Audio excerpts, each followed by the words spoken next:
કાવડા પારકીને ગાયનું સાંભળું ઓડાડીને પછી હદ કાઢવામાં આવી. કેમ એનું કારણ ગાયનું સાંભળું? ગાયનું સાંભળું એટલે ગૌ માતા.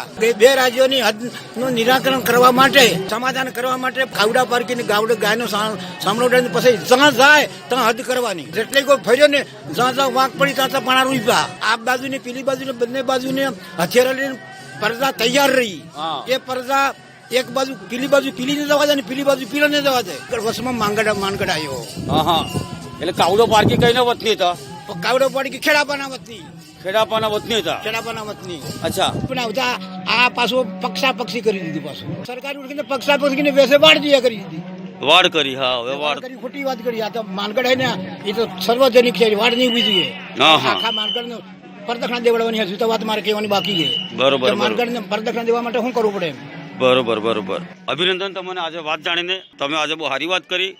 જે હું વાત જાણતો નતો, આ ભાઈ નતા જાણતા, એ બધી વાત કરી આલી. અભિનંદન. જય ગૃહ માલિક.